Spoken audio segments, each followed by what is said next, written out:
Yo, what is going on, everybody? Welcome back to the latest episode of the Game Breaker Sports Podcast. As always, your boy TK in the house, and you know that I'm not alone.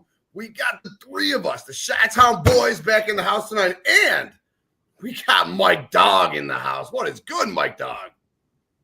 What's up, my dude? How you feeling tonight, brother? Feeling great. Excited. Very excited to talk football. Oh, man, we got so much football to talk about, especially that opening drive from Sunday night. But before we do, Streets was on vacay last week, MIA, Orlando. You're like second hometown, right? How was your vacay, bro? How you feeling tonight? Welcome back. It was good. Hot, humid, very hot, very humid. Sweat your ass off hiding in shade down there. Walked about 40 miles, but it was fun. Good. I'm happy to be back here where the weather is actually like, this is great coming back to this. It was toasty this weekend. It was real humid here, but these last couple of days have been really nice. Today especially, it's gorgeous outside, and it's almost my favorite type of weather. I know you love it, Streets, for all that bougie ass pumpkin shit that you can get. But I love it because I'm a fat guy, all right? And give me that fat guy weather. I want to put my CM Punk hoodie on every day like my buddy Jordan, and I want to wear basketball shorts. I want to do that till like the end of December, really, until it's too cold to wear shorts. But I'll wear shorts pretty much for the next like seven months with a hoodie. Cannot wait. Yeah, I'm a basic bitch. I love pumpkin spice. Summer is elite. Summer is elite. Just know that. That's why it was called summer vacation. I love summer. I love summer for a prolonged period of time. I love summer for like 8 weeks, 10 weeks even. I think we're at that 10-week mark right now. It's over. I'm good. I'm done. I know summer starts the 21st. We're still only like two months into 21st, but I'm good. Give me fat man weather. Give me fall. I think Labor Day is my cutoff point.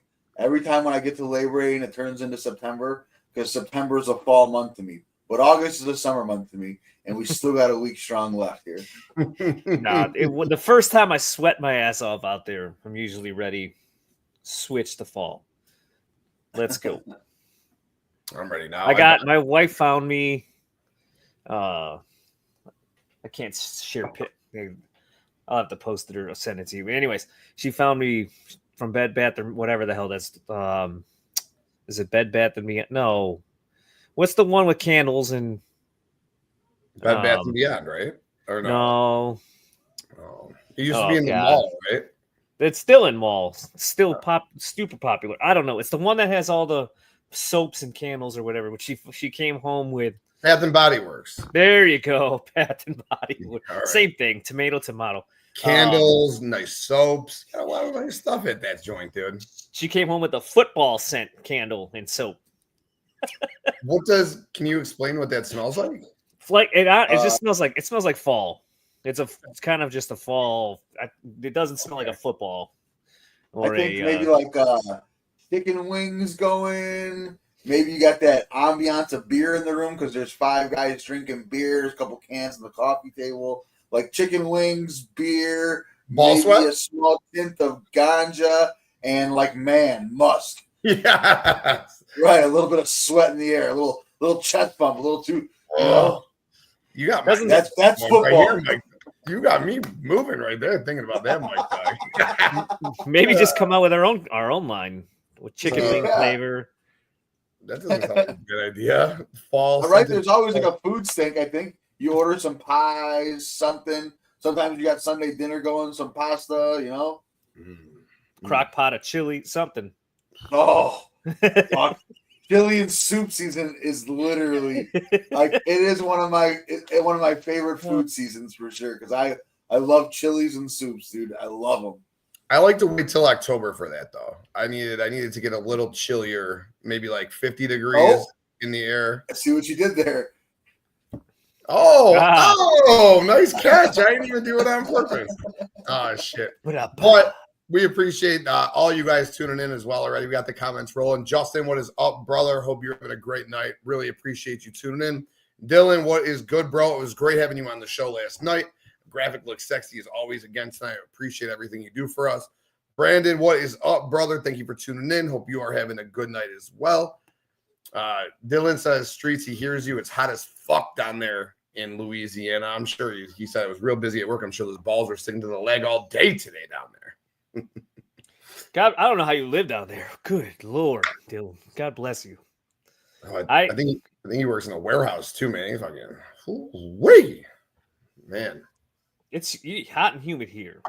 You want to know that when I lived in Utah, it's dry in the summer, so you could it's like a desert.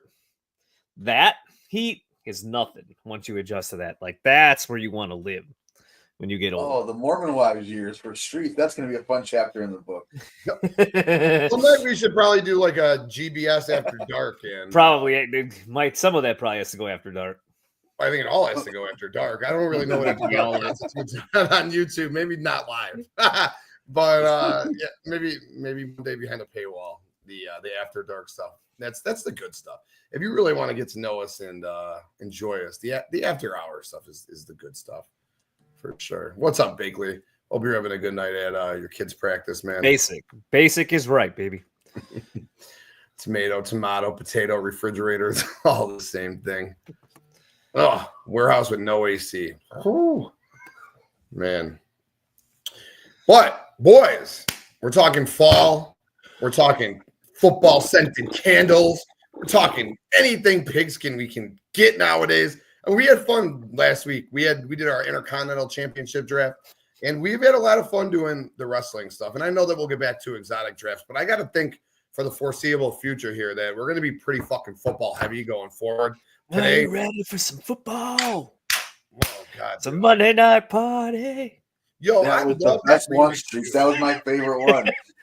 We got Dan and Frank and Dan and Al and the Big Bad Show, something like that. And it was like, dude, it fucking hits so hard, dude.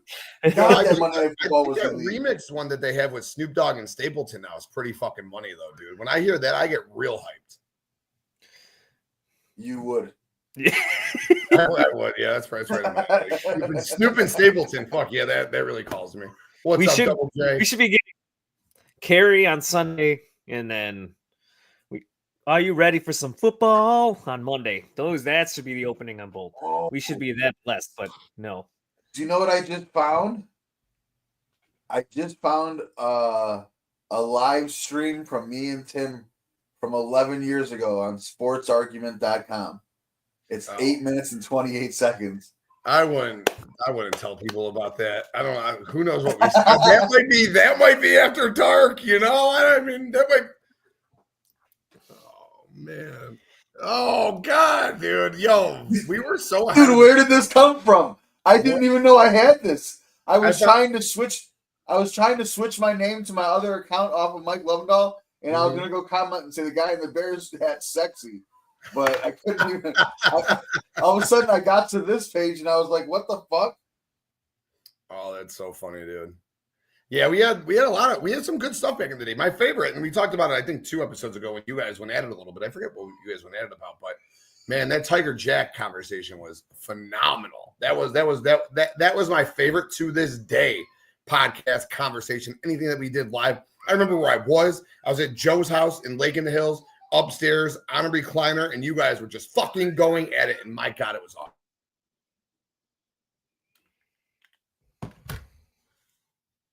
Okay. Yeah, awesome. Me and you, Tiger versus Jack was great.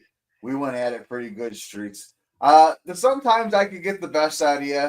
Sometimes you're just too nice to a guy and you smile and laugh it off. Sometimes I could get going on something or get you going on something, and that's my favorite because I can get going over anything. But sometimes I can strike a nerve in Streets, and I'm like, oh baby, that's the good stuff.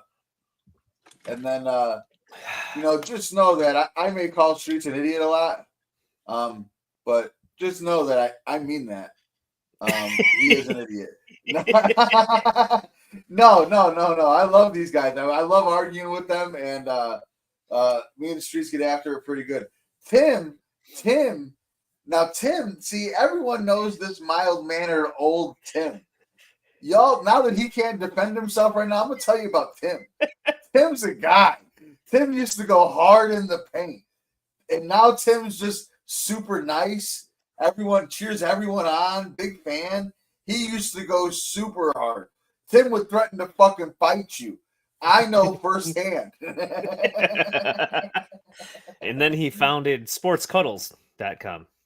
That sports cuddle got him going. That motherfucker got soft as shit now. I forgot about sports cuddles. But yeah, he has definitely tamed himself, calmed down quite a bit.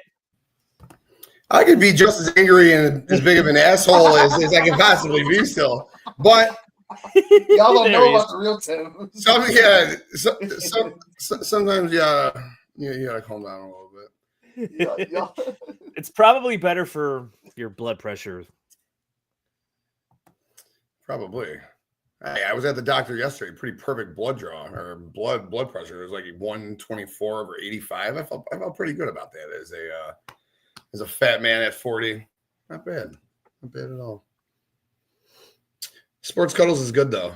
We should have made a website, sportscuddles.com. It was much better than sportsargument.com. That was for the time. Sports Argument would have been, it was the greatest name ever until SA became sexual assault over everything. You just got SA and shit. Then it would have been weird because we'd have had all these hats that said SA and shit. SA across the chest. They would be like, this is weird walking around in public. And then everyone bit off it though. So like everything became a hold on.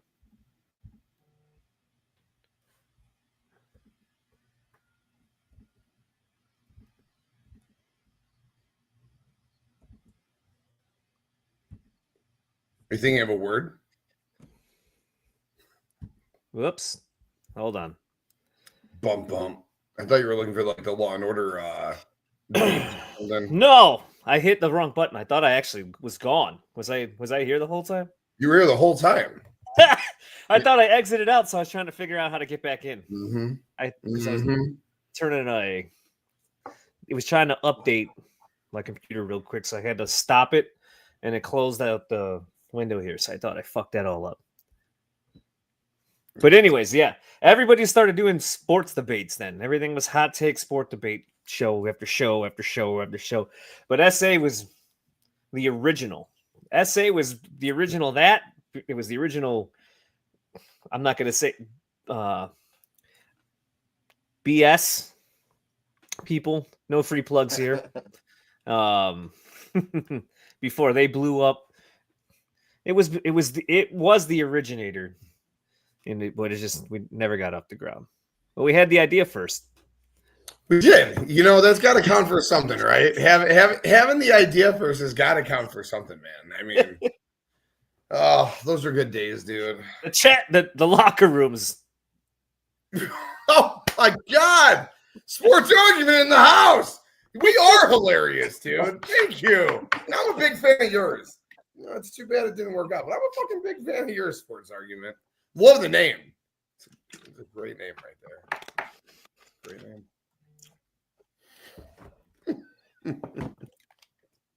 Anyway, you know what else was great? Sunday night, Caleb Williams. My God, 93 yards on an opening drive and a touchdown. You got balls to Loveland. You got Komet striking across the middle. He tried getting DJ and Rome involved. What a beautiful fucking drive that was by the Bears, huh? How about that, fellas? It was, for all the bullshit I had to hear all week or read all week too about you're not playing, hiding the starters and the Bears offense and Caleb's the same. They're not playing them, all the mistakes. That was as perfect as you could possibly have scripted it. It was beautiful, and at least it shut all of them up at the same time for a little while at least. Yeah, I thought it was. Go ahead. I'm sorry. No. Go ahead. My bad, Michael. Go ahead. I was gonna say I thought it was beautiful. I will say this though. See, here's the Bears fan of me, right?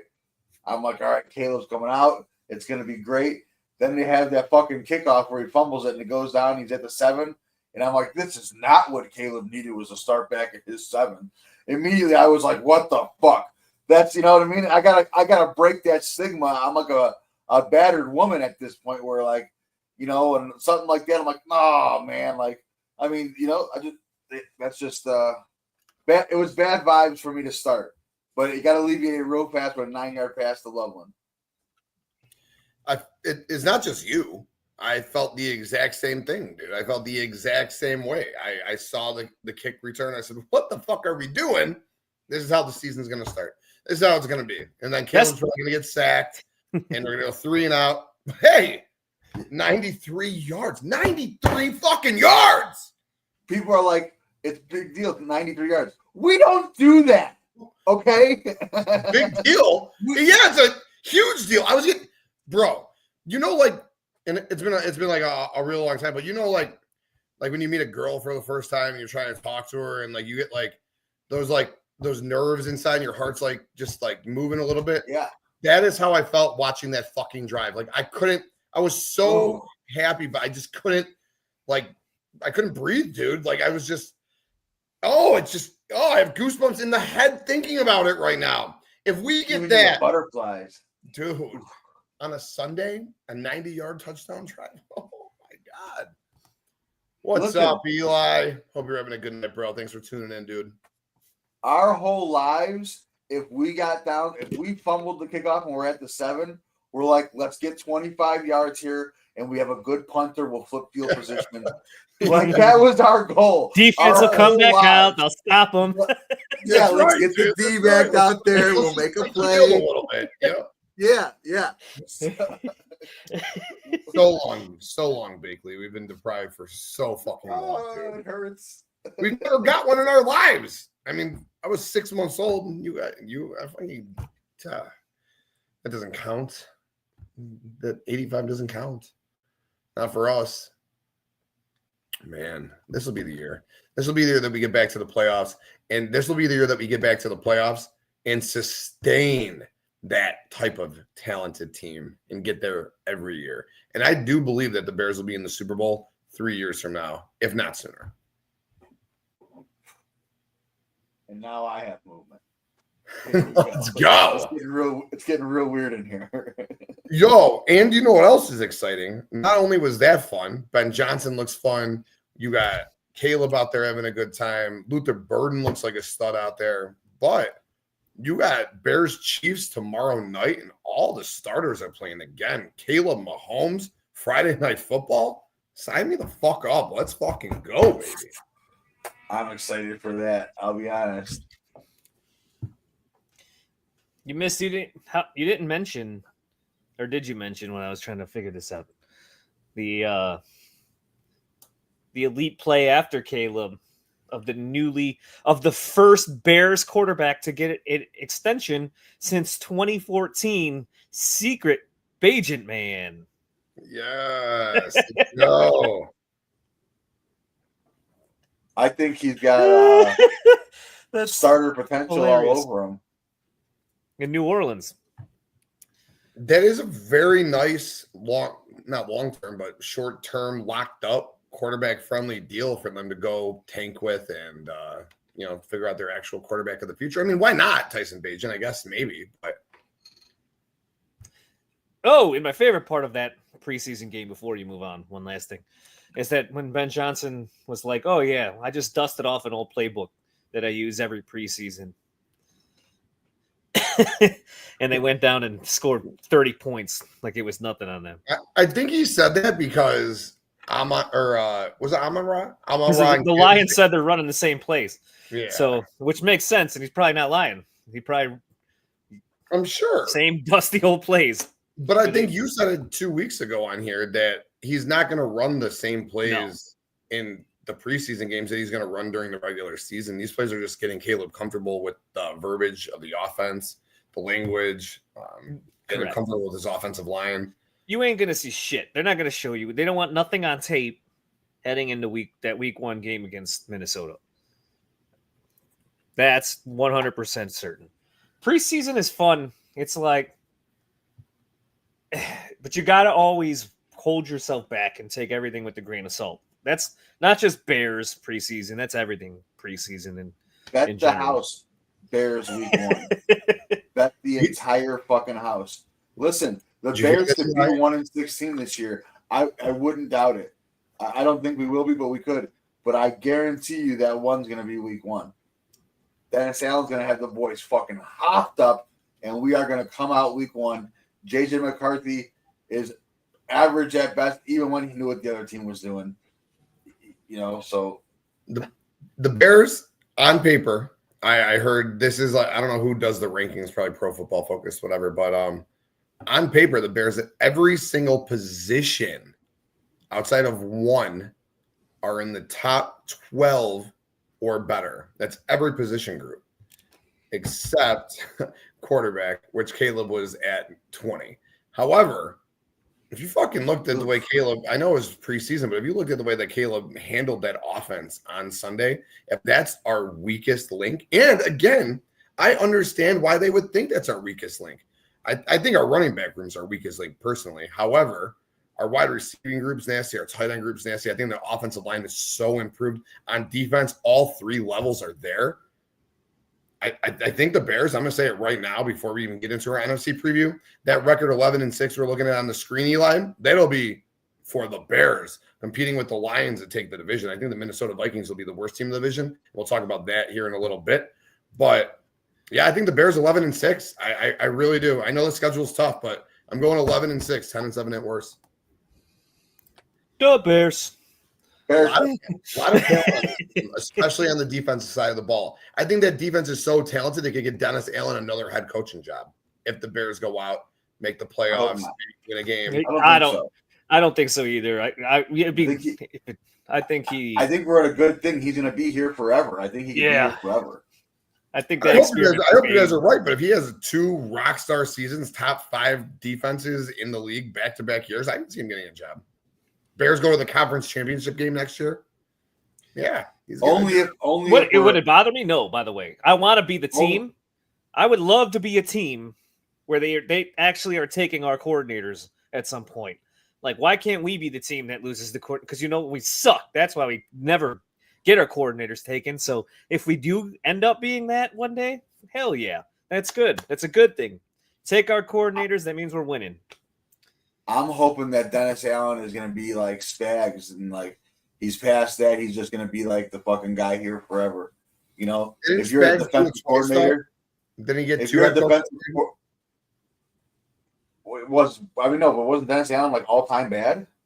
He was. Well, ask Dylan how bad he was. Dylan will give you papers about how I agree with Mike. I could see a path where Dennis Allen is done as a head coach, even if he has 2 elite it's like a Vic Fangio type thing too now. Allen got 2 jobs. Dennis Allen got 2 jobs. You kind of know what he is. Oh, because it wasn't the Raiders interim earlier. He went 8-28 with the Raiders and 18-25 with the Saints. Oh, he's here. He's here. You're right. That's my bad. I thought the Saints was his only head coaching gig. No, he's done. That's what I was thinking before. I'm like, because some guys get like that Spags, and then who's with the Eagles now? What's his name? Fangio. Fangio. Bum.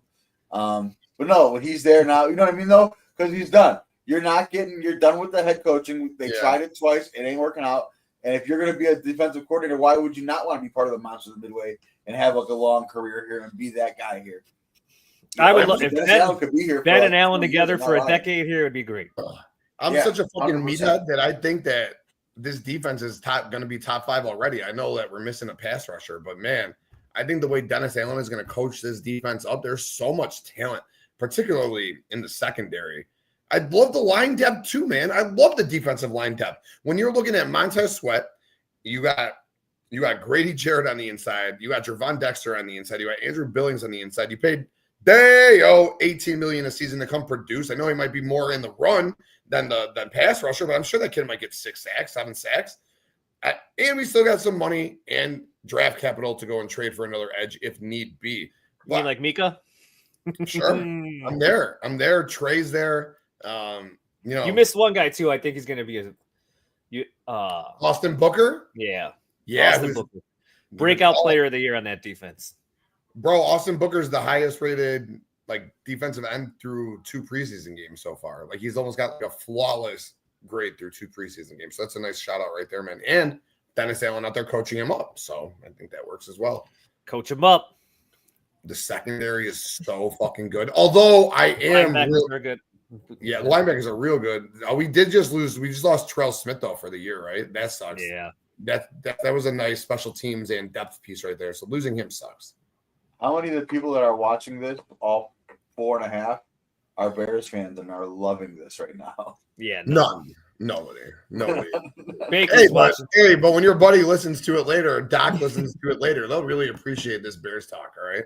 Maybe I'll send it to Dan Myers for a little listen. All right. Isn't he a Vikings fan? No, he just lives in Minnesota now. He isn't transformed. He's still very much so a Bears fan. Yeah. I thought you were telling me he was saying go Vikings and shit. No, I never said that. Those were them. What are we doing? NFC? Let's break down some NFC. Yeah, we can sit here and talk Bears all day. All right, what do you guys want to do? You guys want to go just by conference, just team by team, or? I think that works. All right, cool. And then, so what do you guys want to do? Just say division winners, and then our 3 wild cards, like something along those lines. Or when we do each division, just say how many playoff teams you think are going to come out of that division. Yeah, we want to start West or East. We'll finish with ours last. Let's start with let's work our way down. Let's start in the East. Perfect. Cross the map. I know we got one person listening who represents the East out there. So you got the Phillies, you got the Commanders, and you got the Cowboys, and you got the Giants. I guess. What do you want to do? Just rank them 1 through 4, and who's going to make the playoffs out of there? Yeah, that works. Cool. Streets, we'll start with you. 1 through 4. Rank the division, and then who do you think makes the playoffs from the division?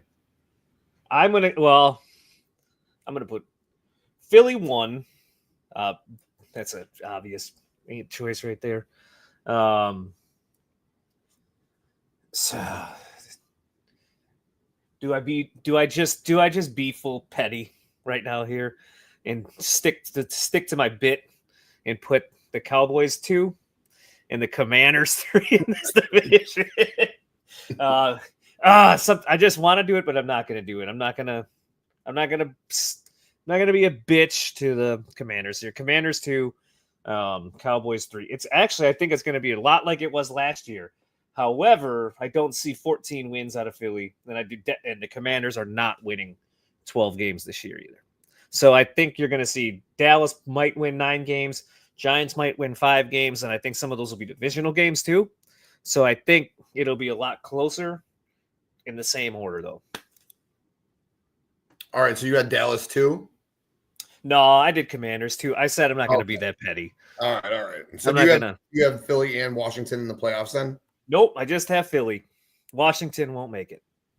Okay. We'll get to that later. Okay, so you got one team from the East making it to the playoffs. All right. Mike, what about you? Are we talking about the teams too, or just doing this? No, go ahead. Talk about them. Do whatever you want, man. Before he goes. Because I do think, obviously, Philly has Vic Fangio, I know, but we still need to see something out of that defense. But they're still overall the most talented team to me. The Commanders, I know everybody loves Jaden Daniels, and yes, this was a top 5 overall offense last year. Top 5. Do you know how hard it is to repeat that another season to be that good again? Could they be top 12, top 15? Yeah, sure. But there's one. It's the Cliff Kingsbury paradox to me. Cliff Kingsbury it's like that first year he gets cooking with the team, and he throws all these defenses as he faces off guard. After a year of tape, they start to figure things out. The Cliff Kingsbury experience starts to go downhill a little bit more. So if that offense does take a step back and does regress, and that defense doesn't take that step up, that is a recipe for a 500 team at best for Washington. So that's why I'm going to have them sneak out just out of the playoffs when we get there. And then, yeah, Cowboys. The Cowboys are the Cowboys. I think Dak will be. I think they're going to pass a lot. Pretty iffy run game. We'll see what they do with Mika. Do they trade him? That's a huge loss off their defense. but they could probably float a couple games better than they were still that last year.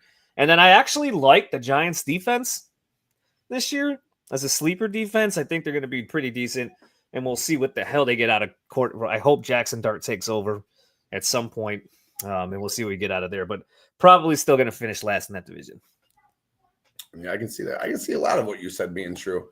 Bakley said it, the Eagles secondary needs to show more in the preseason, and he's really digging their young linebackers right now.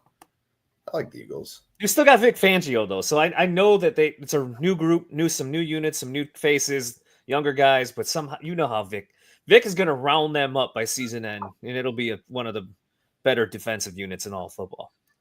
No doubt. All right, Mike Dog, what do you got going on in the NFC East? I'm gonna go Commanders winning the division.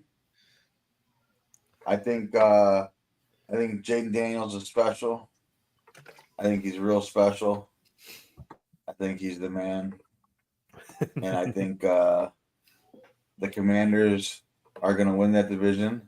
I think the Eagles are going to be like a game under, number 2 right there, probably like 10-7. I think they lose a couple more games, a little more of a Super Bowl hangover. I think the Cowboys are going to be. I think the division's actually going to be really good. I agree with Streets and the Giants. I think their defensive. Their D line is going to, and if you have a dominant D line, it makes your secondary that much better, and their D line and on the Giants is going to be really, really fun and good. So yeah, I think it's a competitive division. I think Jackson Dart's going to be legit starting in by week. If he's not by week 1, he's going to be early. How long could the Russ roller coaster go on? Really, I think Malik Neighbors, one of the many LSU studs in this league, that could be probably. I think by the end of the year, Malik Neighbors could be the 3rd best receiver in football. Everyone's going to talk about it. I think he's going to be right there with another LSU guy. Obviously Chase and Jefferson. So I think the division's real good. Like I said, the Cowboys are good. I think Dak's way better than people like to shit on Dak. I don't know why. One of the many quarterbacks in the league that'd be the best quarterback in Bears history. So yeah. It's a good division. You have a statue here, no doubt. Yeah, I like that. I like a lot of what you said. I like from the Giants standpoint. I'm a big Brian Dable guy. I wanted the Bears to hire him a few years back. I think he got a raw dog deal with Dimes as his quarterback. I think a fresh start. Obviously, Russ will get like 2-3 games, maybe 4 games at most. But I'm really excited to see what he can do with Jackson Dart, Malik Neighbors. And like you guys said, the defense should be solid. But I still have them 4th in division. I'll go back up to the top. I think the Eagles don't have much of a fall off at all. The Eagles are my clear-cut favorite in that division. second place team, I will do it. I'm going to take the Cowboys, 2nd place team in that division. I don't know about Brian Schottenheimer as a coach, but if they're healthy on offense, I know the running game isn't there, but they got a couple guys. Devontae could be okay. But Dak healthy with Lamb and Pickens, that really intrigues me, man. I'm curious to see what Pickens does with a guy who can pass for 5,000 yards. I like Dallas. But again, if Micah Parsons isn't playing and there's all that drama there, I can see how they don't finish second. But it doesn't matter. I don't have Dallas in the playoffs, so it doesn't matter to me regardless. I only have one team making the playoffs in that division. It's the Eagles. 3rd place. I got the Commanders in 3rd place. I can easily see a fall off where that team is 8-9 this year. Even at 9-8, I don't think they make the playoffs in a very, very middle ground tough NFC. But I looked at their schedule, man. They got a pretty tough schedule. And a lot of their games last year, I think they were trailing. And again, that's great, right? It's great that they had the ability to come back and win these games late. But they were trailing late, I think with 3 minutes to go in 6 games that they ended up winning, including that Hail Mary against us. And if you saw our Jeopardy game, you would have known that was in there. There you go. And they converted, which is the craziest thing I heard. They converted on 85% of their 4th downs last year. And I love Dan Quinn's big balls for going for it that many times. But 85%? That's insane. It was better than fucking the Eagles and the tush push. It was better than what the Lions did. The Lions were aggressive as hell. So, I don't know. I think the Commanders see a massive fall off this year. And it's not because I don't think Jaden Daniels is good. I think Jaden Daniels is a real, real good quarterback. Great quarterback. But I think the Commanders fall off. Eagles are my only team going to the playoffs from this division. Yeah. And then what are you guys going to do? The South or the West? They're Terry right now. Yeah. It's big. Daniels, and I don't like it gets harder and harder when they don't come back to week one. Like, it's becoming. If Terry, I think I wouldn't sign him. I think. I mean, yeah, I get it. He's 30. Who's their number 2 there? Deebo Samuel. Oh yeah, that's right. And then Jalen Lane is the rookie, who would be the third. Oof. That's the problem with not signing him, though, is you didn't do a good enough job of like bolstering. You gave us a superstar slot guy who's just been tearing it up for the Bears all camp, even in the preseason. I don't even know how to say his name. Zacchaeus. So you let him walk. Probably they also let De'Ami Brown walk too. De'Ami Brown. Yeah. So like they didn't do enough to really back up not paying Terry. They need to bring Terry back. I don't see who's replacing Terry in that offense. And I agree. He's 30. You probably shouldn't pay him all what he wants, but you didn't. As a team, you kind of did a shit job of bringing in enough to just say, all right, go ahead. Jaden's the special guy. Dime a dozen, dude.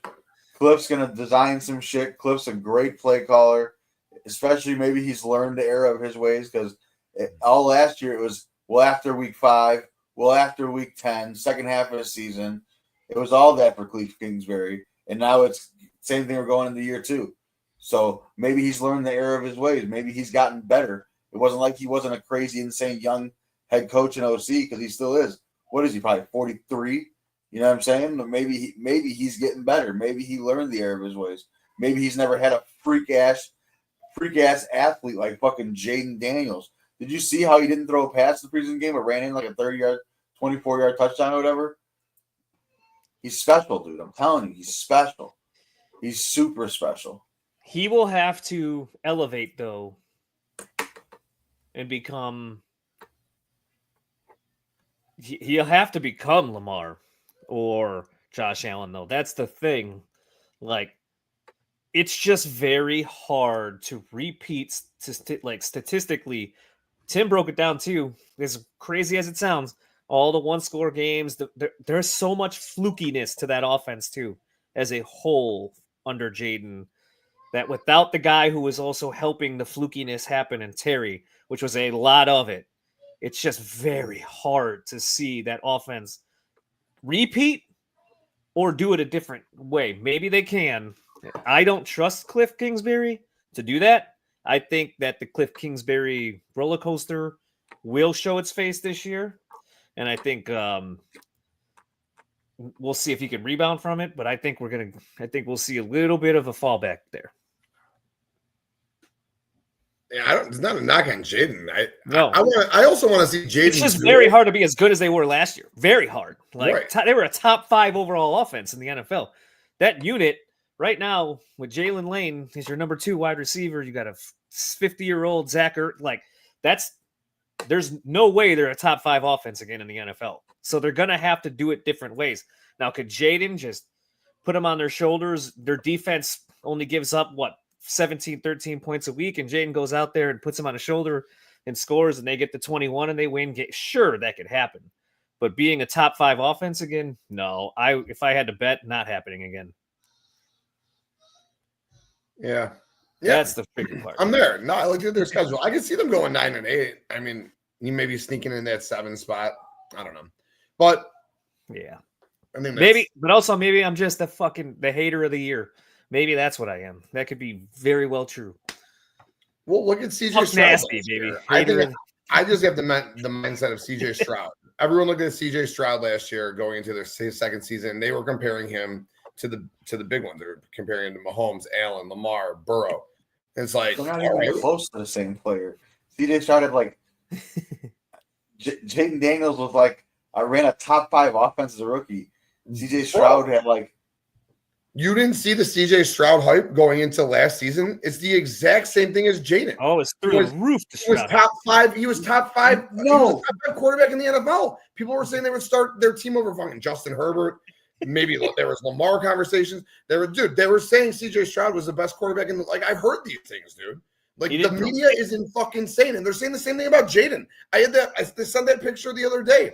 There was like but CJ didn't run a top 5 offense. Is what I'm saying. CJ did not do the things they did. They had a fun hot team doing weird shit, even weirder shit than the fucking R-words did last year.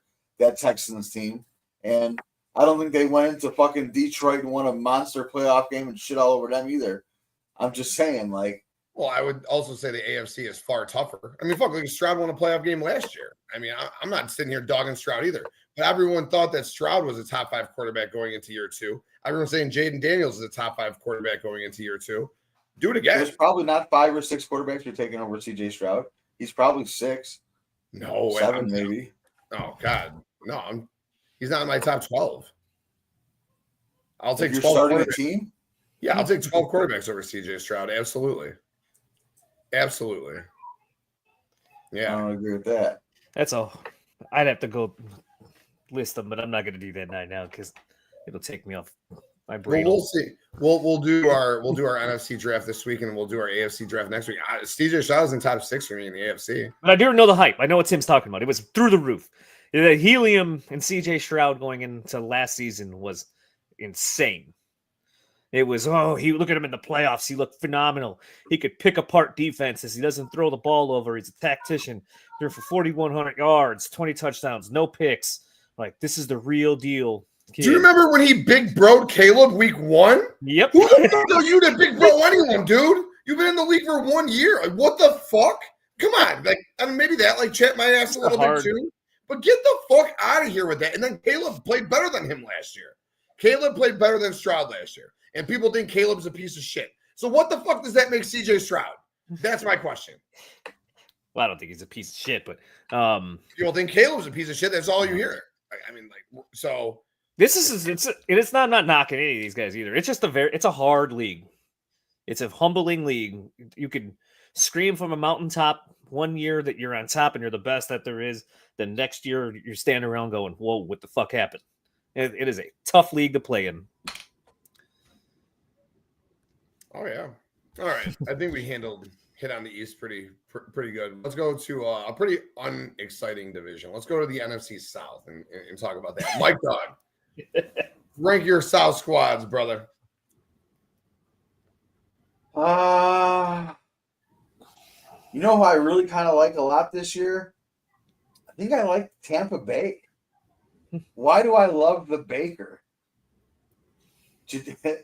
Did you ever hear what Baker did? Maybe I shouldn't share this story. I heard it it was like a radio story of a girl called in and was like, Baker Mayfield was here for the draft and like hit me up in my DMs and asked me to come meet him behind like a Best Buy and just like asked me to blow him. You didn't hear that story going around? Baker was like, because he was, he's married and shit, she was just like, and they're like, so did you do it? And she was like, yeah, it's Baker Mayfield, right? And I was like, damn, that's crazy. So I think he's got types of swag that, like, he's got that old school Joe Namath, Mickey Mantle swag. Mickey Mantle's got the famous story of getting head in the Yankee bleachers. You know what I'm saying? Like, that's that old school swag. I'm a stud, and I'm gonna take the stud perks that go with it. And there's something about the Baker that I just enjoy. And I think the Bucs are gonna go like, I don't know, maybe like 12-5, 11-6. I like the Bucs this year. I think Mike Evans, really, if you break it down, because he didn't always have great quarterbacks, he could be a top 5 receiver when it's all said and done. Especially, it depends on what he does these last couple of years. I don't know about top 5, but I feel he was definitely top 20. He might even be top 20 already as it is. And crazy. Oh, I think so. Especially last year. Like he was injured most of the year. Or not most of the year, but he missed that huge chunk in the middle of the year, and he was able to come back with 5 games left and hit the 1,000 again. Yeah. He could break the record held by Jerry Rice this year.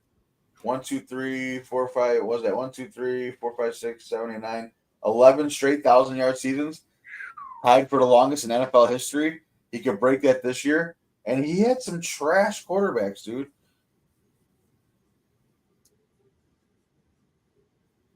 Yep. Yeah, I think he's got over 100 touchdowns, 105 touchdowns.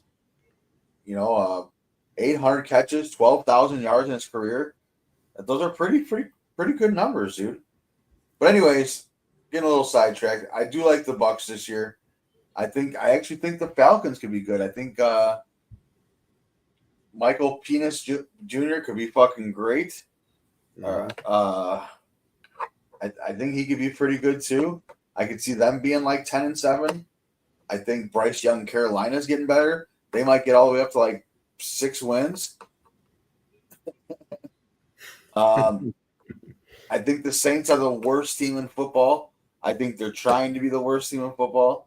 I think them and the Colts in the AFC, sorry to bring up my AFC team, are trying to be shitty teams. They both have Manning lineage with Archie Manning and Peyton Manning, and Arch is supposed to be the guy. So I think they're both just like all in on trying to be as bad as they can and getting Big Arch.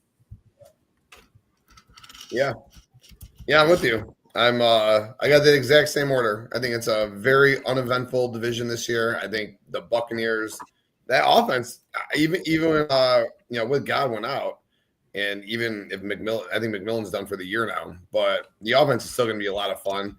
You have Bucky there. I still love check down city. I think Rachaad White's going to have a role in that offense. And the defense will be solid too. Tampa Bay runs away with that division. I don't know about 12-5, but 11-6, maybe even 10-7. But they run away with that division. Falcons should be okay. 8-9. I can maybe see the Falcons pushing 9-8. I don't know. They're a very uninspiring team. They're a very middling team. The Panthers should be better. I can see the Panthers going from 5 to 7 wins. I think they should be better. I think Bryce is going to take that next step. Bryce is going to end up being a really, really good starter in the NFL. It's going to be fun to see. I can't wait to see how he does with Tet. And yeah, the Saints are a putrid, pathetic bunch. I think that they are the worst team in the NFL and should be picking first. That's my order. Only one team making the playoffs from that division, the Bucs.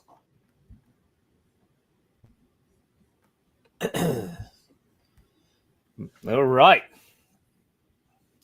My turn. NFC South. Whoopee. I'm a little different. I actually have the Atlanta Falcons winning this division this season. I do think Michael Penix he's going to be better than whatever they threw out there with Kirk Cousins last year, and they still went 8-9 on the season. They did have they added a lot free agency on the defensive side of the ball. I don't know if it's going to be a good unit, but maybe average unit, which might be all it takes because the Buccaneers last year were 10-7. I have them coming in second. And the reason I have them coming in second is because I do see that coming back down to earth. They scored 29 points a game last season. They also lost Liam Cohen now, and now they have to adjust to a new offensive coordinator. Baker Mayfield's not throwing for 40 touchdowns again. He's just not. He could be a good quarterback, but that will be his career year touchdown percent-wise. So Baker's probably going to fall back down to about 28, 29 touchdowns this season. And if they were a 10-8 team with the top 4 offense last year, they're probably more closer to a 500 team to me now this year. So I think the gap between Atlanta and Tampa is close, and I think Atlanta more ascending takes over that division this year. Carolina, they're going to come in third. I think they'll be respectable. They also added they did add on the defensive side of the ball, but they also have built a pretty good O-line there for Bryce now. I think he finally has his weapon. I think Tet is going to be a monster receiver for him. So, yeah, I could see 6 wins out of them this year. 6, 7, 8 wins. I mean, that's still good. If they won anything close to 8 wins, they're on the trajectory, which they probably want. Yeah. And then the Saints, who are trading 4th-round picks for wide receivers that most of you probably have never heard of before. Horrible trade. Don't know what they're doing, but they are definitely 100% hoping Arch Manning comes out, but he's not. So this is where it gets miserable. I'm sorry. I'm so sorry for this, Dylan. Because here's what's going to happen. I think he comes out. I don't think he will come out. And I think the Saints are going to tank this year. He's not going to come out. And then they're going to get screwed. They're going to have to take a quarterback that in a class that's probably meh compared to the one that's going to be after it. And then they get stuck in a vicious, repetitive cycle of shit again. Because I think Arch will end up staying. Because I don't think they're going to win. I don't think they'll win a natty. And I think I forgot where it was on. Whatever they were doing, Peyton and Eli were talking about it on ESPN before his dad even came out and said this. And they said it's a Manning law, basically. If you want to go to the pros, you got to go ready. And you have to start 18 games in college football to get the reps under your belt, is what they said. So I think he's going to follow those footsteps. He'll start this year, he'll start next year, and then he'll come out. So they'll get screwed. I mean, the Saints should be bad. Arch came out himself though and said that. What's up? Yeah, Arch said himself that he was not. He goes, I didn't say that. He said that this week. He's like, I didn't say that. Yeah, no, I believe maybe he's leveraging. Maybe he's wanting. He might. I just know it was Peyton or Eli. One of the two were on ESPN, and they talked about you have to get the reps. If you go, I remember. If you make that jump too quickly, you're screwing yourself over when you get to the bigs. Like you got to get the reps, and they don't need money in that family. Like none of them do. So, I got a question for you. Shit ton, anyways. Where did the Bucks lose Liam Cohen to? Jags. Duval. You should have. He set you up to say it. Oh, man. Let's hear your best Duvals, boys. Duval.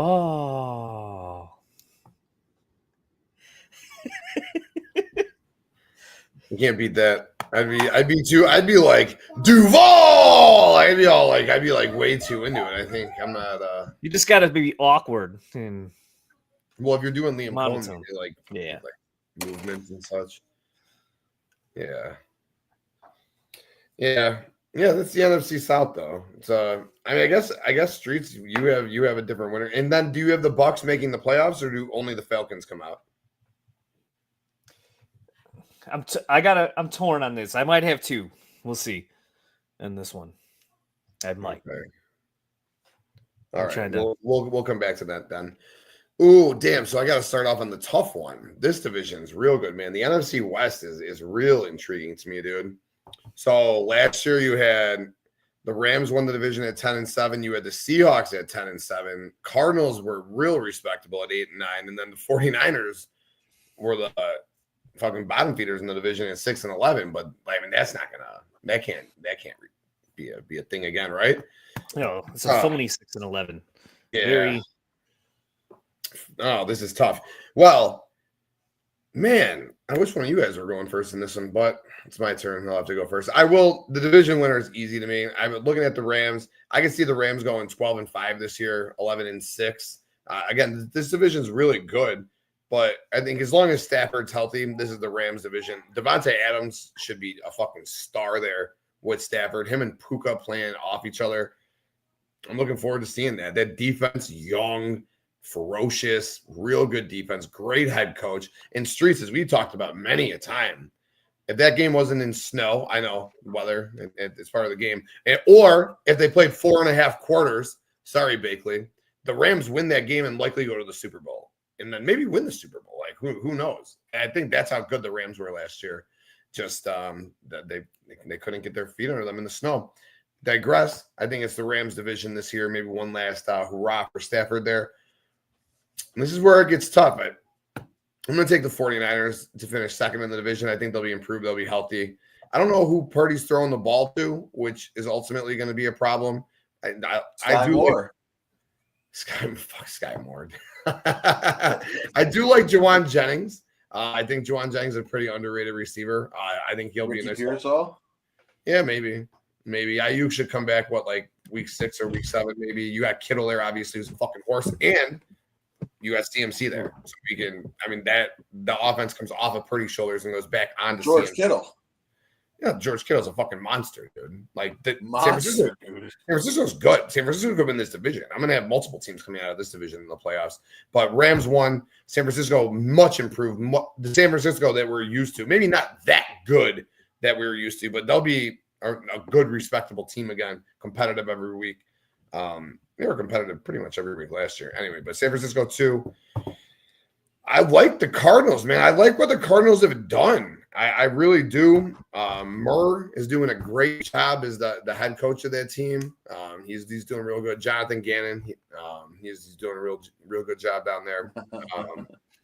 So I can see them going. It's just a real tough division. But I can see the Cardinals going 9-8 and fighting for that last spot. But Cardinals 3. I like the Seahawks too, man. I do like Sam Darnold. I think they're gonna have a tough competitive. This is good. This is a real good division. You could say that the last year the Norths were the best 2 divisions in football. I think this year the Wests are the best 2 divisions in football. But I do have Seattle coming up last place in that division, like 7-10. So yeah, that's my order right there. Streets, what about you? Oh man. Okay. Me next. This is so I'm going to go. This is tricky because of Stafford. Like, I want to say the back's good, right? They got him in cryogenic chambers and all kinds of weird, like, vans outside the stadium and doing all kinds of crazy stuff with them. So I want to say that back is good. But even if it's not, like, Jimmy G's not good, but like with McVay and that defense, it could probably be respectable enough to float by still until Stafford does get back. So I'm probably going to take the Rams also winning this division. What we saw about halfway through last year, we saw that defense got legit. And I think that defense is going to be pretty good again this year. The offense, we know, with Stafford healthy, with Sean McVay, that'll be one of the top units. They'll put up points. Kyron Williams, it's a good squad.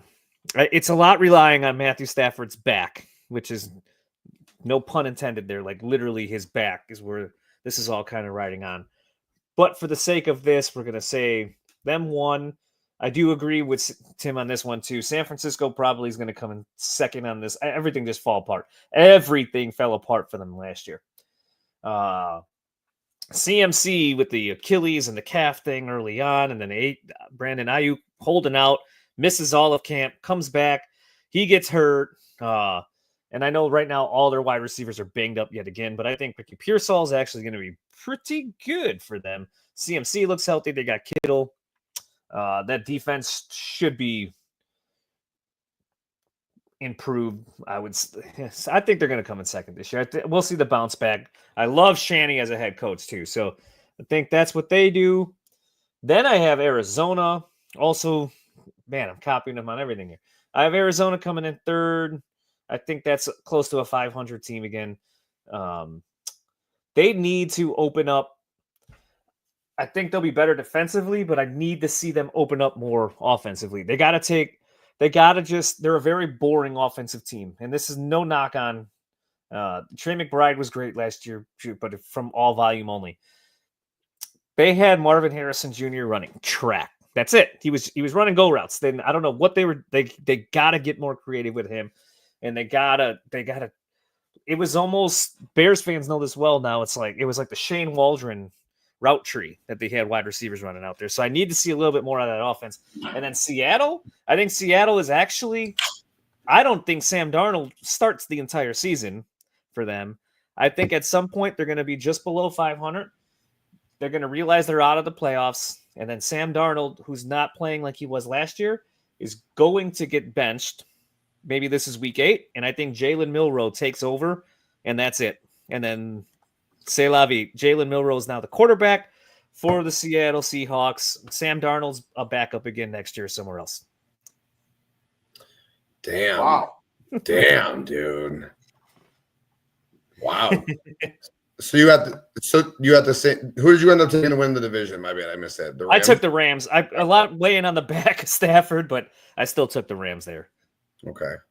So you got the same order as I do? I said, yeah, same order. Okay. Because even if Stafford misses a few weeks, I think they got enough with McVay. Jimmy G could probably get them by. I'm writing this all down, so we'll go back to it at the end of the season. So we'll come back and talk about it. All right. Well, then I want to switch some picks around because I was trying to be a contrarian on a couple of them. Fuck. That's my bold. It was my spicy bold take. Is Darnold won't make it this season. Do you know the Niners have ranked in the top 5 each year in players injured the last 5 years? I can see it. Shanahan's a great coach. It's not when the game's on the line. No, I do love Shanny though. I think Shanny's a great coach all around. I think he doesn't have weakness in his game. Uh-oh. I think he's the best coach in that division. Better than Sean McVay. Wow. Damn. McVay. I do. I mean, I think they're pretty close. They're tit for tat. I think they both fucking I think McVay's had a little more to work with fucking Matthew Stafford, and that's the edge he has on, winning a Super Bowl as opposed to losing a couple for fucking Shanahan. You give Shanahan Stafford, I think he wins a Super Bowl too.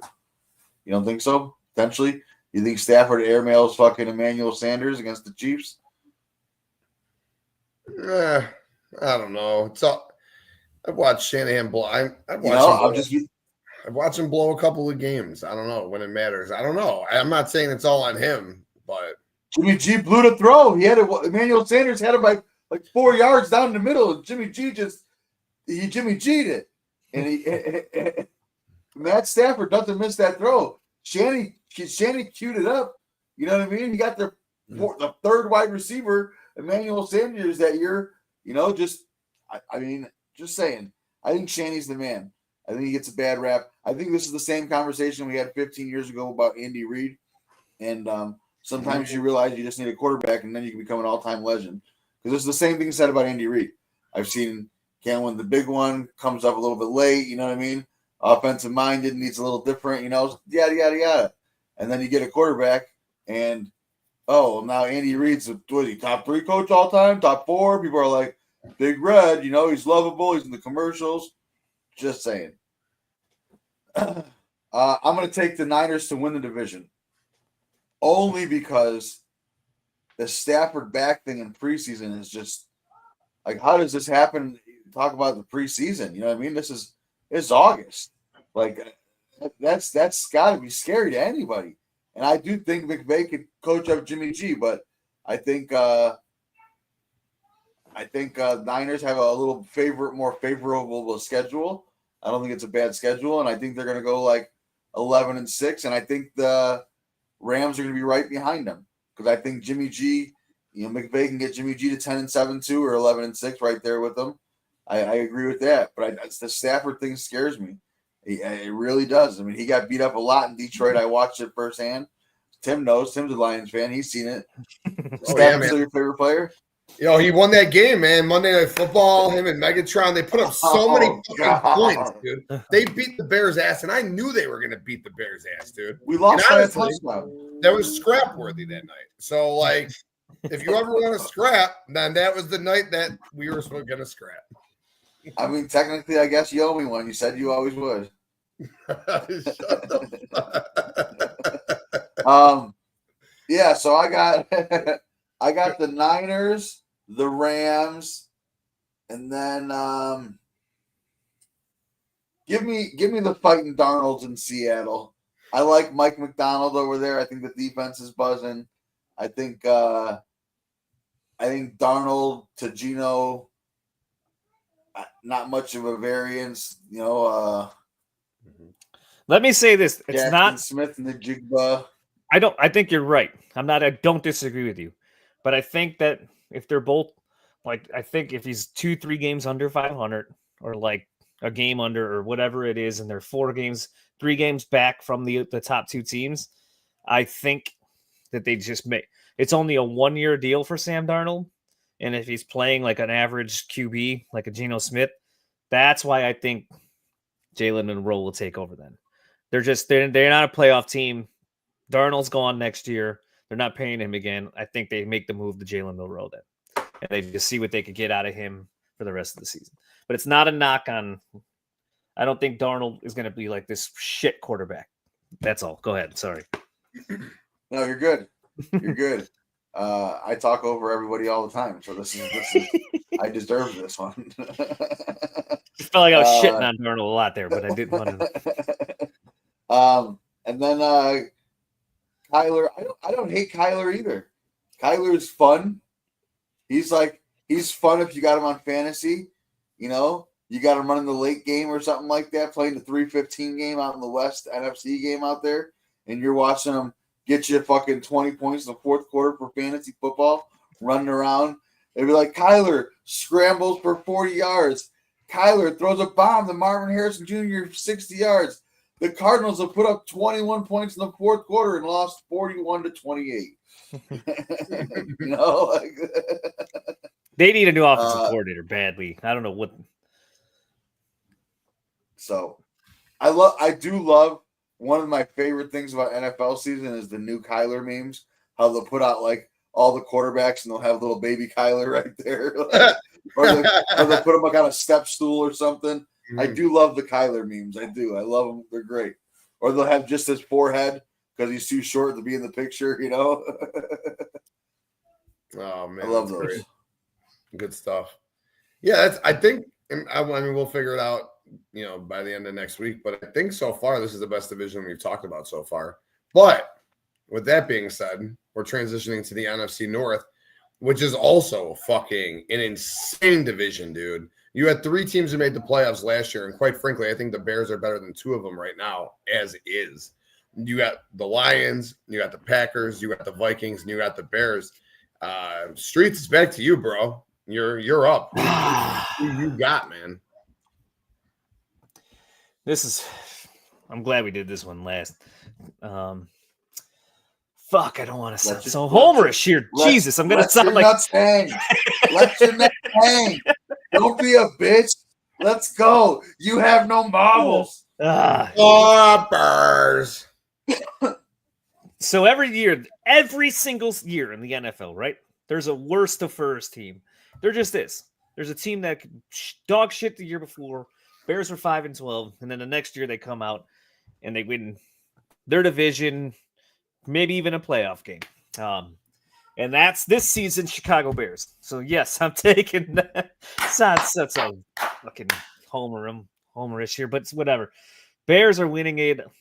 Mike said it earlier, or one of you said it. Defense is probably going to be a lot better than I think people think, and I think outside of Chicago, that is. Like outsiders are probably like, oh, the Bears might be middle of the road. No. That defense is probably going to be a top 10 defense when it's all said and done this year. There's talent. How many games all over over the division? place. I think to win this division, there's not going to. No one's winning 15 games again. No one's winning 14 games again. I think everyone's going to come back down to earth just a tad. So, and I have the Bears winning the division at 11-6 this year. Yep. Yes. That's all it's going to. Let's go. Perfect. That's exactly how it happens. Yes. Yes, dude. And you get the tiebreaker over the Lions. Yes, dude. Because and then so second, and then we long-winded here on the Bears. Whatever. Ben Johnson, that offense, this is gonna be the most fun offensively we had since the first year of Mark Trestman. Offensively, I'm not talking about the results or anything like that. That was still a fun offense. You can hate on the coach all you want, but the offense that season was still fun to watch. So don't get me started on that second down field Sexy. goal. Second down field goal. Although Tressicle's better than John Fox, Tressicle's better than Eberflus. So out of the last 4 coaches, Tressicles is the second best. That's how pathetic. That's how pathetic that is. Nagy Tressicles guy right here. You were a Fox guy. You were a Hits guy. I was, dude. I was a Fox and a Hits guy. I love the Fox hire. I called him White Lovey, remember? White Lovey, John Fox. Yeah, White Lovey. Yeah, I said we got all right. Yeah, I was wrong. I want Lovey fired at 10-6. Dead. I was wrong about a couple things in my sports fandom. Him, like, firing Lovey was like maybe top, and thinking Brian Urlacher was overrated. That was maybe a second right behind Lovey being gone. Maybe number one. Those are my two biggest fucking. That just hurt my heart right there. Well, we argued about that many a time. Like we talked about. I know it just hurts to hear. I miss the Urlacher years so much. Our defense was good every year. And then he's gone, and it's gone. Every year, dude. Every year. The Urlacher era was. You knew you weren't going to score any points, but you could still go to the bar every Sunday because you knew you had there was a 50% chance of winning that game, like 17-13, and it's because of that defense. So at least it was still a good time to go out and watch the Bears. Hey, listen, if you could win defense and special teams every single game, you got a shot. Yep. And we won those every time. And I think this year, I know it's not my bad, it's not me, but I think the reason that we can potentially win the division this year is because we have those other phases of the game. We have the defenses we talked about. We have the special teams, man. We got the best punter in the league maybe this year. Let's go. Torrey Taylor, fourth round pick. Come on, baby. And I do think that we have the depth on our defense for the special teams ace spot. So I think we got those three. And Cairo. We got Cairo. I will say this. I hope preseason. That's good because the one knock on Cairo that I always had was like, needs some leg. He needs a little more leg because Ben's going to go for it more when they're a little closer. So when you need a kicker who's going to be able to make those 58, 57-yard field goals in his offense. Well, I think if it's a 58-yard field goal, Ben's going to go for it every time. I think he's only going to not go for it if it's fourth and like longer than probably like 8 or 9. I see a lot of if it's 4th and 6 on the 42, I see him going for it. Yeah, they were talking about that on the radio last week about how Ben's obviously going to be going for it a lot more than Bears fans are accustomed to. Oh, yeah. No. There's going to be a lot of bitching on Mondays.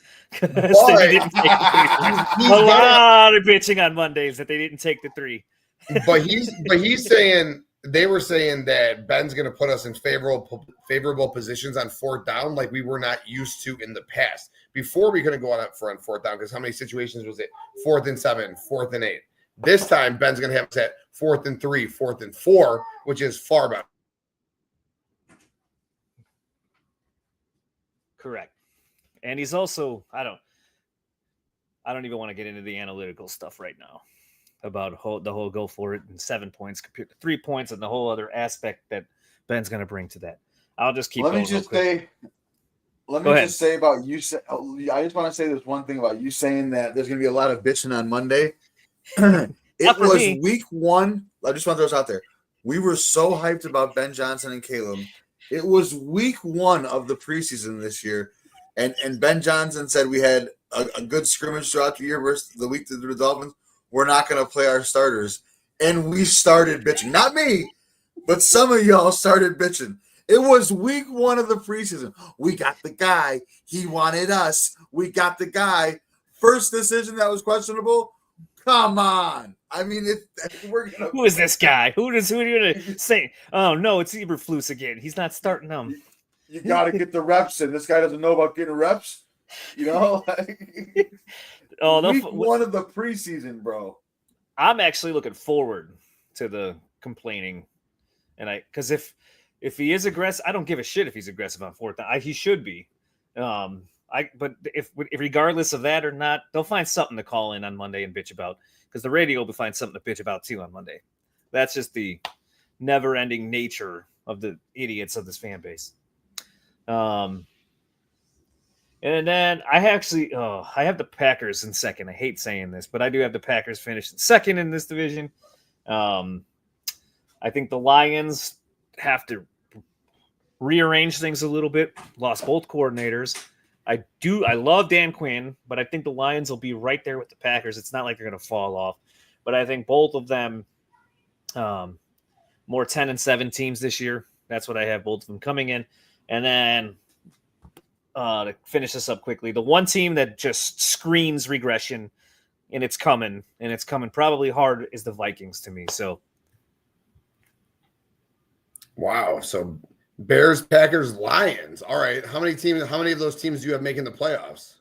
So this is where it gets tricky. I have not decided. I have to give you my last wild card team, and I haven't picked who that is yet.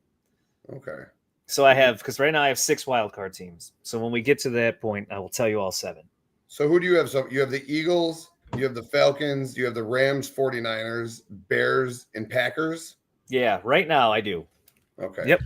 And you need one more. Okay. Correct. Oh, no, Bakley, you could fuck all the way back off, all right? That's preposterous. Packers are not winning. Packers? Whatever. Mike Dog. The Packers are just a pain in my ass. They're always there. Nonsense. With my NFC North prediction, it could be really summed up with just 2 words. The Bears. Let's go. I'm taking the Bears 11-6. I'm putting the Detroit Lions probably also at 11-6. But we're gonna have the tiebreaker or something, I hope. And then I'm gonna take the Packers at I think like 9-8. I don't like Jordan Love. I don't think he's that great. I really do think Matt LaFleur is really fucking good though. So I do like LaFleur. That's kind of why. Yeah, it's tough. Mm-hmm. It's tough because I do like him so much. Yeah, no, so they probably win 10 games, and then I see big time from regression from the Minnesota Vikings because I don't think J.J. McCarthy is that great. I think I've seen a stat of guys who have like less than 750 pass attempts before the NFL as it's all been really bad. One of them was Danny Dimes himself, which is the last one, which is yikes. So, but I do love KOC. Their head coach and Justin Jefferson and Jordan Addison are really great. So it's a really good division. I'll say that. I could really see any one of these teams win because Brian Flores and the defense could be buzzing around with the Vikings, and if they make J.J. McCarthy just a game manager, not doing a lot, 17, 20 passes a game, I could really see them doing well too if things shake out right. It's a really competitive division. Yeah, I don't really have to talk too much after you, Mike Dog. We are spot on in lockstep. My division winner, and I'm not going to veer away. I'm not going to be the one taking the Lions. When I knew you couldn't be. So I am going to also take the Bears. Bears. And I, too, have them at 11-6. For everything that we spoke about earlier and the new coach, new coaching staff. Caleb's going to take that next step forward. Every position group is fucking money. And I do think the Lions are going to regress, but I don't think the Lions are going to regress to like where they're not going to make the playoffs. I could see 10 wins, but I think the Lions also go 11-6. But I think the Bears are going to get the tiebreaker, whether that's we beat the Lions twice to get to 11-6, because we played the Lions really well over the last few seasons. We had a coach, things maybe a quarterback a couple seasons ago, things would have been different. So maybe we beat the Lions twice. Maybe we just have that division tiebreaker over them. However it shakes out, Bears win the division, Lions second at the wild card.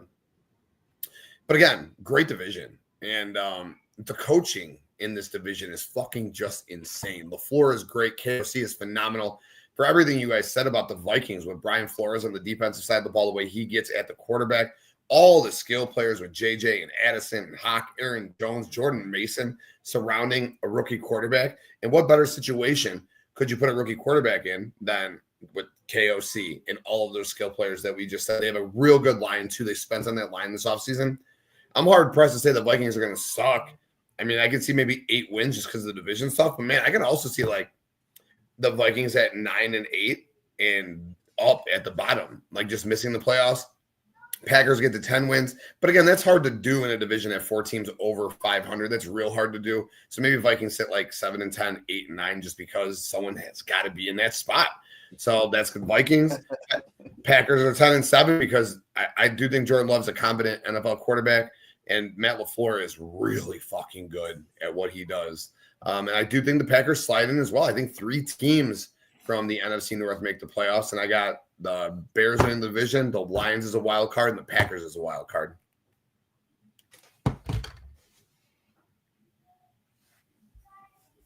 And I think that I have all 7 of my teams then. I got the Eagles, the Rams, the Bucks, and the Bears. And then, the 49ers, the Lions, and the Packers. And I do think that, that's it. Those are the 7.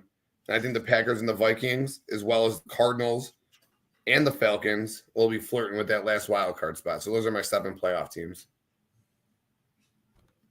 I got it. I'll lock them in. Let's do it. Falcons, Eagles, Rams, and Bears for my divisional winners. And then I have San Fran, Packers, and Lions. That's my 3 wild card. So I ended up, I went Lions. I was torn between Lions and Bucks, but I think the Lions will edge them out. Nice. Remember, Bucks are also down now. Their left tackle too, starting the season on the pup. So like, it's maybe they catch up and they come just short by the end of the season. So I'll take the Lions over them. I like it. Give me the Bears, the Buccaneers,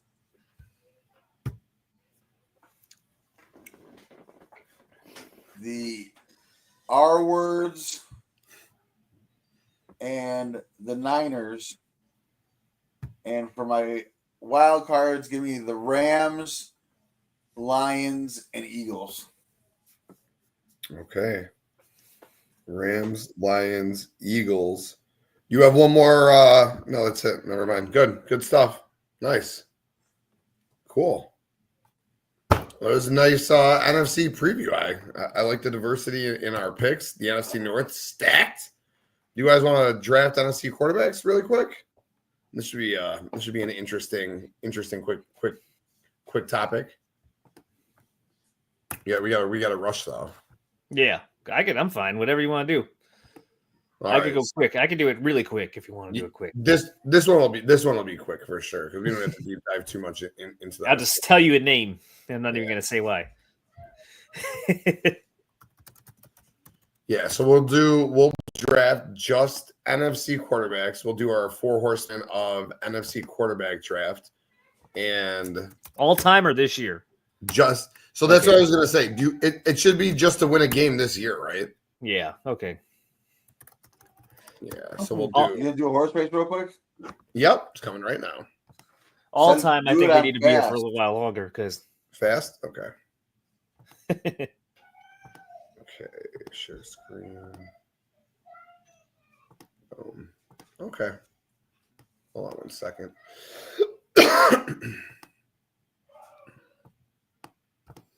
Sweet. And there we go. All right, you boys ready? Although in this one, I don't know. Maybe third's pretty solid in this one. I don't know what I want. The NFC is such a fucking crapshoot with quarterbacks. I'm curious where you guys go, honestly. We're off. Oh, Mike Dog's coming out hot. Street's real hot. I know one. Ooh, holy shit, Streets. Hit a rock, buddy. Damn. Yeah, I'm done. 3rd pick. I can probably fuck with 3rd pick. Whoa, Mike Dog what did Mike Dog do just now? I just missed it. Yeah, you just took you just hit the NOS button. You fucking flew, dude. Oh my god, you guys are going back and forth. Inch or a mile, baby. Inch or a mile. Mike Dog's gonna put it in. Streets love to stop and then do nothing for. Damn, Mike Dog got it. I probably prefer 3rd to be honest. You got 2nd. All right, cool. Good race. The fun was cool. That was fast. I like those little bursts that they had right there. Yeah, that was real cool. Dope. All right. Well, I'm curious where Mike Dog goes here. I'm real curious where Mike Dog goes here. And then I want to know where you would have went if you had the first pick, Streets. So you said 1 game on the line, right? Is what you said? Like, you go win you a game right now. Yeah. Yeah, I think that's fair. Or like who do you think the best quarterback is? Like right now in this moment, like who do you think the best quarterback? Period. Like all situations aside, they played on the same. Everyone had the Eagles surroundings. who's the best quarterback? Because the Eagles got the best 53-man roster, right? Well, at least they did last year. Give me. I think I'm gonna shock you guys right here because I picked them not to win the division because of him. But if health permitting, give me Matthew Stafford. Yeah, I think he's the best quarterback in the NFC. Oh shit! What an idiot! Not you. I went to put Stafford as a band. Yeah, there's me as sports cuddles. No, not you. No, I'm an idiot. Oh, I typed in Stafford because I thought I was making a banner. Yeah, no, I think that's a great pick. And we mentioned earlier that if they had 4.5 quarters, that Stafford might have got another Super Bowl last year. I don't think that's a bad pick at all. Streets, who would you have taken if you had one?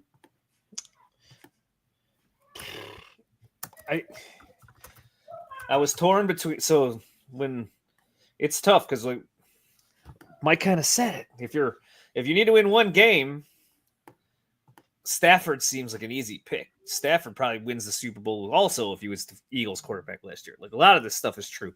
So I see where he was coming from there. But I was torn. So it was tied between Stafford and Jalen Hurts, and I'll take Jalen Hurts then.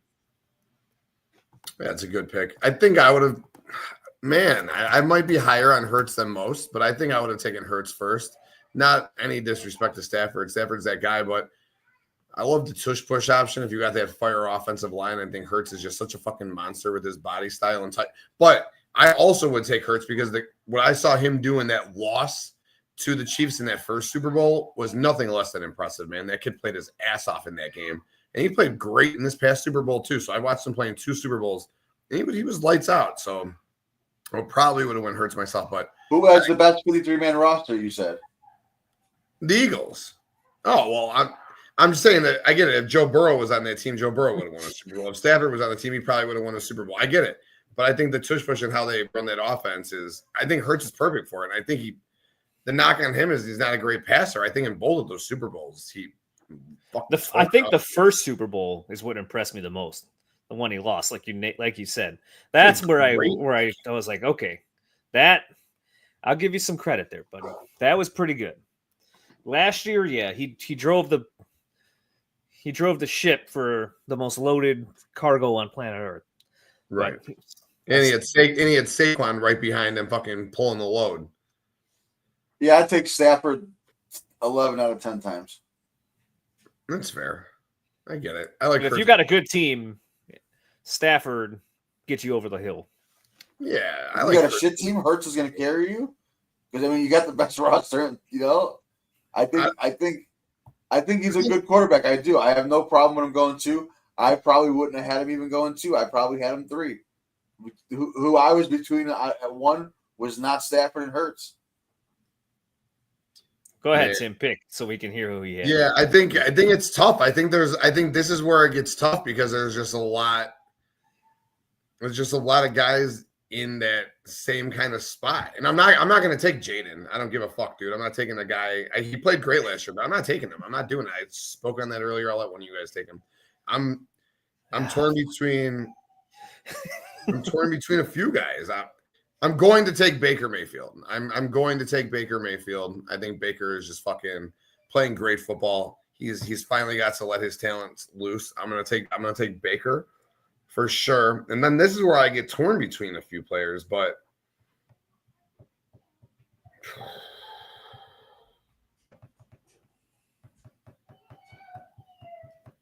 fuck, man, this is so hard. I'm gonna take Dak Prescott. I'm gonna take Baker and Dak. I just think if they with the right line around them, if all things are equal, if either one of them are in Philly last year, I think they win the Super Bowl. I really do. So I'm gonna take Baker and I'm gonna take Dak. You guys would probably have taken either. Who did you have taken? Well, I guess you can't say Mike because your guy's probably still there. But I was between like 4 guys in that spot. I think you could argue a lot of guys in that spot, including Jaden, obviously.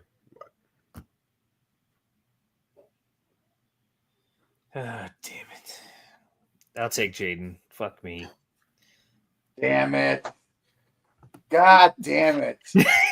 I was between Stafford and Jaden. If I need to win me a game, a quarterback who's going to put me on its back, give me Jaden Daniels. I thought 100% he was going when Tim was picking 2. I thought he was one of the 2 picks. Yeah, and then he said no, and I'm like, come on, Streets. Stick to my bit. I should have just stuck to it for you. I'm no buy it. I like Jaden. I like Jaden a lot. I really do. But go do it again. I saw Dak pass for 5,000 yards, and I like Dak. I like a lot of these guys. I like someone else that might come all the way back to me that maybe I look like a real asshole if I would have taken 3 or 4. So I don't know. We'll see. I think it's just so middle heavy after Stafford and Hurts. This sucks. I'm not pumped about this at all.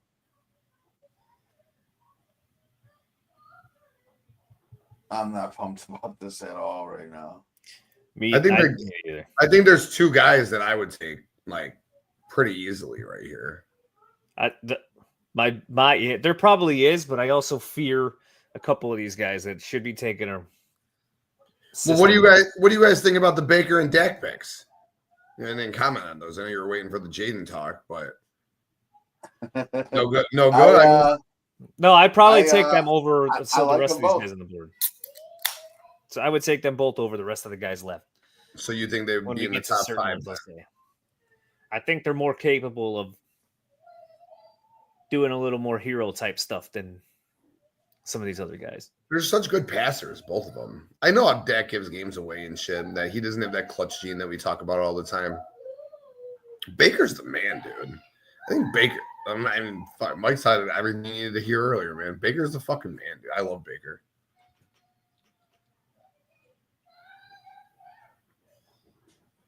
All right. Man, this was tough.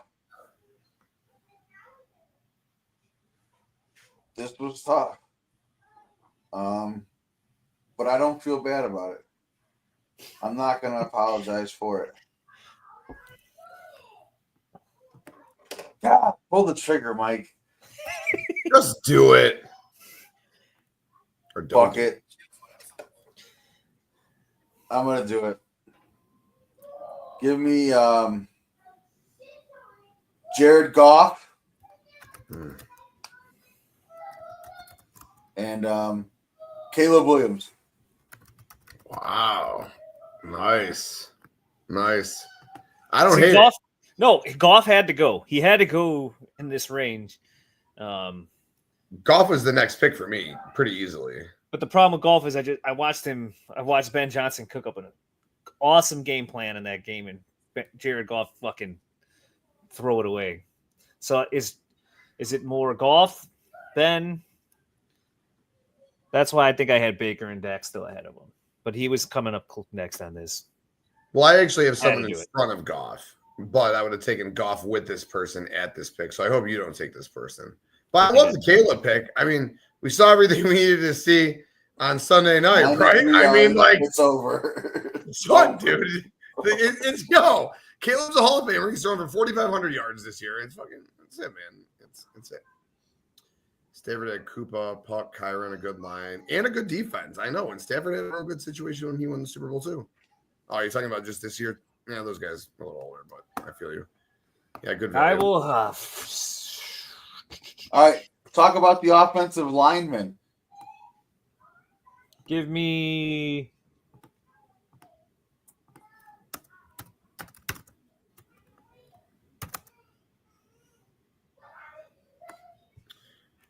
Fuck it. Just get out. Don't do it. Don't take my guy. I'm surprised he hasn't been taken, honestly. Let's see.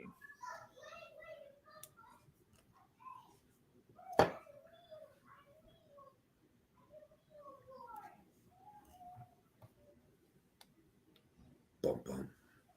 All right, screw it. I'm not taking a Packers. So give me Brock Purdy.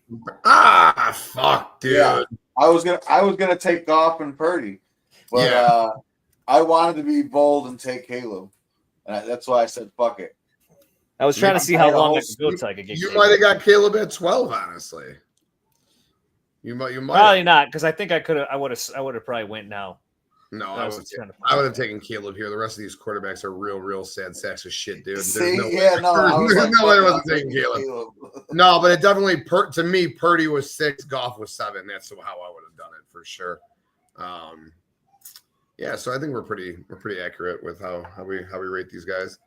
Yeah, I mean, I guess I kind of have to take Kyler here. I don't really have a choice. Fuck, I'd take Jordan Love too. Ugh, really? I was hoping Streets took Jordan Love to pick before me when he took Jaden. Yeah, I have to. Yeah, I absolutely have to. Oh, God, Jordan Love probably – that's kind of disrespectful to Jordan Love that he's at 10. But honestly, fuck him, dude. Jordan Cutler. That's what I call him now. Yeah, he might be – you know what, though? Ugh, I'm going to do this. Ugh. I, too, enjoy calling him Jordan Cutler. I am going to do this, though, which is I want to take Love in front of Kyler, though, because I would take Love before Kyler. So I'll have to position them properly. So the last part of your draft was going to say love Kyler, like a letter. It works. It works. Yeah, damn. I was really hoping that Purdy would fall. I like Purdy. I think Purdy's fucking so talented, man. I really do. I think that he made the plays with his legs to beat Detroit to come back in that game to even get them to the Super Bowl. He's pretty good. He is pretty good. Give me I'll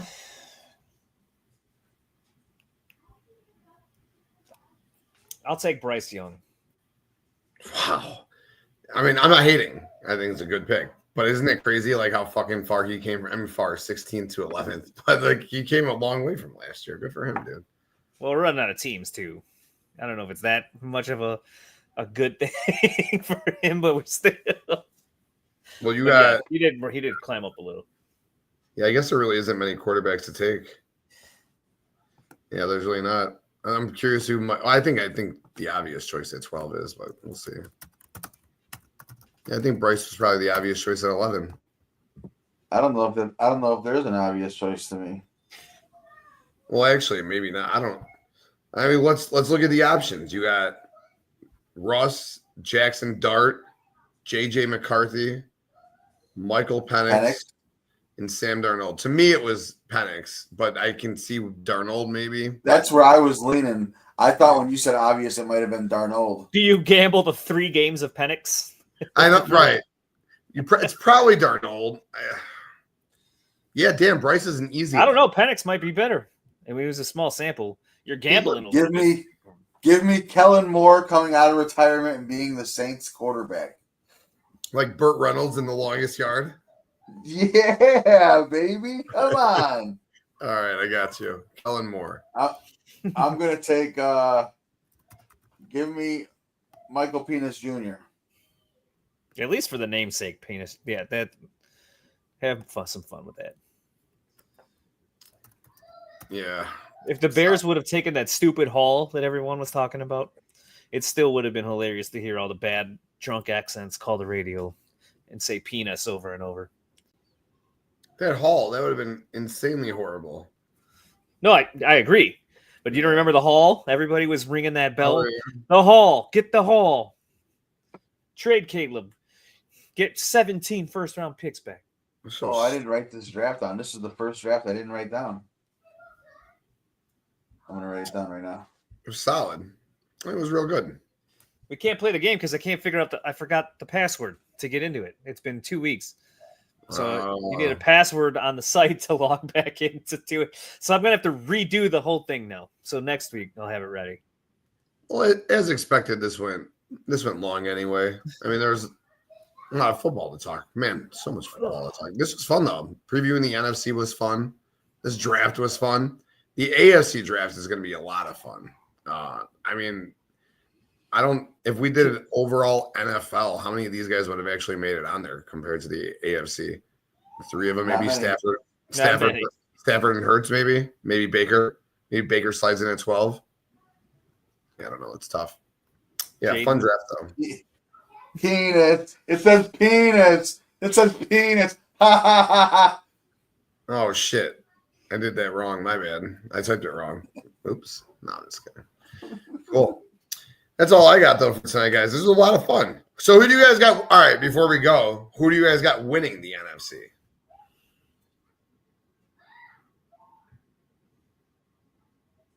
Give me the R words. Wow. Damn. Would you take Jaden over Caleb?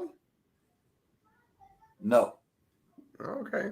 I was just checking your pulse on that. You seem very invested in Jaden over there. I think he's very good. Okay. You I just think Caleb's a little better? I think Caleb is better. Okay. I think the long term, you could see why Caleb will be better. But fuck.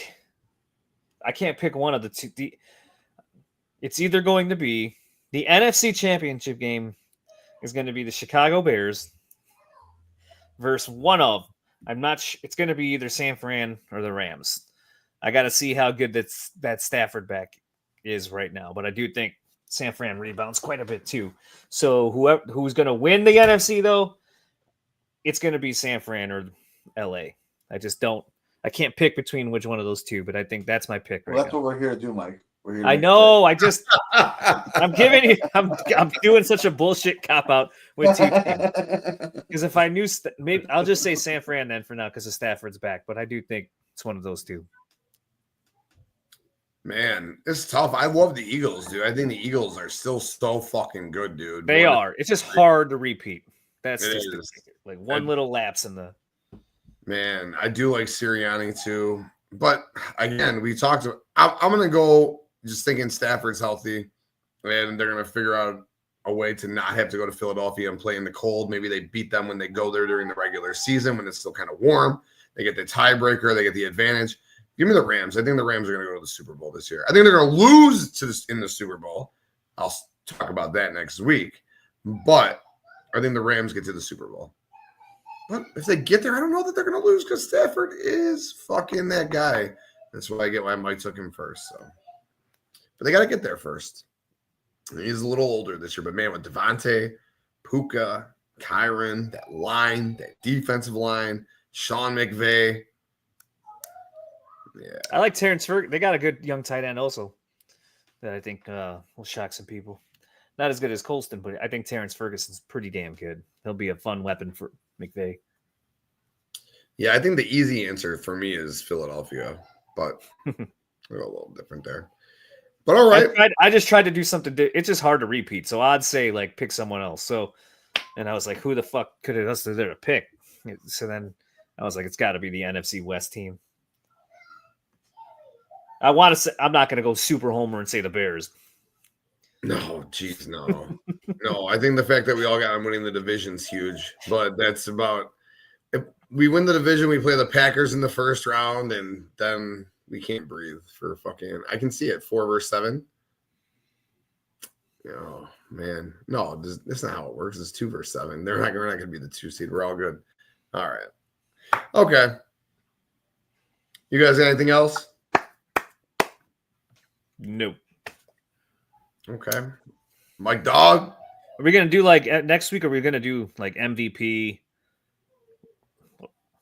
We can. Award predictions also, or are we going to save that for the following week? Well, we can do. We have 2 shows before. I was going to say we should probably do the AFC next week, and then the following week before football starts on Thursday, we should probably do one more show. Like talk about the Thursday game, maybe predict week 1 and do our predictions for the season as well. Perfect. If we have time, maybe Monday, Tuesday, or Wednesday that week. No. Maybe Thursday night. Oh, what about the night of? What about the night of the season? The debut game. We're supposed to be live anyways. That works. Right. Well, yeah, no, I'm saying we could do it then. Why don't we do a watch along online, right? Yeah. We'll do a watch along, talk the game, and then we'll talk out our award picks. Yeah. And predict the rest of week 1. That works out. And we could probably do our week 1 fantasy football draft that we're gonna do that little style that night too. I mean, we can probably do a bunch of things that night. Yeah. Okay, that works out well. We should all pick 5. We should do some sort of like I don't know what they call it these days, you gambling people, but 5 games also each week. Or you want to pick every game? And we can pick every game. Oh, but we could do like what spread though. I'm talking not just who's going to win the game. I'm talking like spreads spread and shit. Yeah, I was gonna say we could do like what Waddle and Sylvie do. How they do the what is it? Fuck, I'm having a brain fart right now. What is it? Where they the good, the bad, and the ugly, or like they lock in their picks for the weekend, or yep, sure, something like that. Yeah. Listen, how about we do this? You know what we should do every week, guys? We should do a touchdown parlay. You give me a guy, I give you a guy, you give me a guy. Like that's the Pod's fucking 3-man fucking TD parlay every week and see how it does. I like your style. I promise you, I'll put $20 on it every week. I'll waste the dub. And who knows? Maybe it won't be wasting the dub. That's fun. And then by week 3, we'll just be doing Streets as touchdown picks because he'll get it right every week. And we'll fuck it up. But we figured out a way to get Streets give us touchdown picks. No, that's hilarious. Good stuff. I love it. Good. So we got a plan. Next week, AFC. Following week, we'll be live, watch along. Thursday Night Football. Opening fucking night. Let's go, baby. Love it. Ready for some football? Bears. I'm so ready. Thursday night, Paul. 2 weeks from tonight. Let's fucking go. All right. But that's it, guys. We really appreciate you guys tuning in. You guys are awesome. Bakley, appreciate you being here all night. Everyone still watching over on Twitter. Really appreciate you guys. Swing on over to YouTube, Game Breaker Sports. Like the video, subscribe to the channel. We're on audio too. So if you don't like to watch, you want to listen, iTunes, Spotify, all that good stuff. Check out the audio as well. But we really appreciate you guys tuning in. Cannot wait for next week. 2 weeks away. Mike Dog, Streets, your boy TK.